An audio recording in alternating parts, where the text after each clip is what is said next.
All right, let's dive into one of the most popular and, let's be real, one of the most controversial personal finance systems out there, Dave Ramsey's Total Money Makeover. This plan has inspired millions of people, but it's also got its fair share of critics. So we're going to break it all down. Okay, let's start with the one question that is at the absolute center of this entire philosophy. Is debt a tool that you can use to get ahead, or is it actually a trap designed to keep you from ever building wealth? Seriously, how you answer that changes everything. For Ramsey, our entire financial culture is built on what he calls the central lie. It's this idea you see on the screen. It's the belief that you need debt, that it's normal, that it's smart. And his entire system is basically designed to wage war on this single idea. So let's talk about what our culture considers normal when it comes to money. Ramsey's whole argument is that this normal path, it's not normal at all. It's a very well-designed trap. It looks like you're winning, it feels like you're an adult, but it's really just built to keep you making payments forever.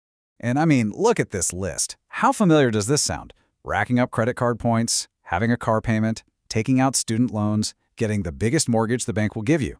The finance world has a fancy name for this. They call it leverage. Ramsey calls it a trap that slowly drains your single greatest asset, your income. And that leads us to his big radical idea, the thing that really flips conventional wisdom on its head. It's not about finding some secret stock tip or a clever loophole. It's all about the money you already make.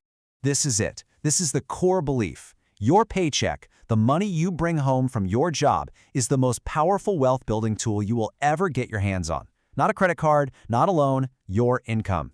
And the entire Total Money Makeover is just a system designed to protect that tool and put it to work. And this slide just lays it out perfectly. On the left, that's what happens when your income is tied up making payments. Your money is working hard for banks and credit card companies. You might look rich, but you're really just financing an appearance. But on the right, when that income is freed up, it finally gets to work for you. That's how you build actual wealth. All right, now look at this number, 80%. What do you think that means? It's not an interest rate, it's not an investment return, it's actually about us. And here's what it's all about. Ramsey is absolutely convinced that personal finance is 80% behavior and only 20% knowing stuff. He says the problem for most people isn't that they're bad at math. The problem is their habits. So his plan isn't really about teaching you complex formulas. It's designed from the ground up to change your behavior. So if it's all about behavior, how do you actually change it? Well, you do it with a very specific paint-by-numbers plan. This is the absolute heart of the program, the 7 baby steps.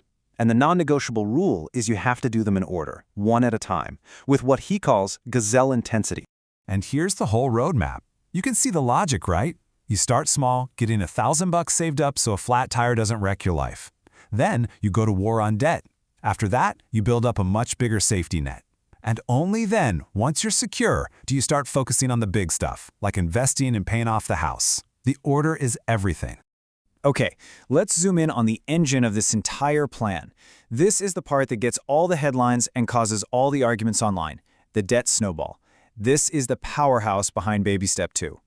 So what exactly is it? It's pretty simple. You take all of your debts and you list them out, not by interest rate, which is what most people would tell you to do, but by how much you owe, from the smallest balance to the largest. Then you pour all your extra money and energy into destroying that smallest one first. Here's how it plays out. You make that list, smallest to biggest. You keep paying the minimum payments on everything except for that little guy at the top. You attack that one with everything you've got.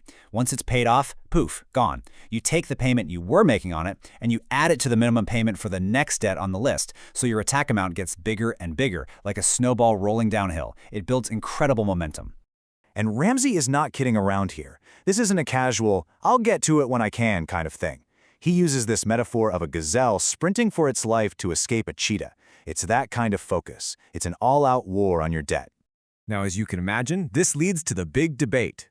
Because any financial expert will immediately tell you, hey, wait a minute, that's not the most mathematically optimal way to pay off debt. And you know what? They're right. This isn't about pure math. It's about a philosophical disagreement over what actually works for real human beings. So here are the 2 big methods side by side. The debt snowball, Ramsey's method, is optimized for your behavior. You attack the smallest debt first to get a quick psychological win that keeps you motivated. The other method, the debt avalanche, is optimized for math. You attack the debt with the highest interest rate first, which will, on paper, save you the most money in interest. But this quote right here, this is Ramsey's answer to all the critics. His argument is that math isn't what got you into debt in the first place, your behavior did. So to get out of debt, you need a plan that fixes the root cause, the behavior. So the whole idea is that those quick wins, they give you hope. They make you believe you can actually do it. That hope creates momentum. And that momentum is what carries you all the way to the finish line and creates real, lasting change. So what's the cost of admission here? What does it actually take to pull this off day in and day out? Because this system is demanding that you completely reject what everyone else considers normal.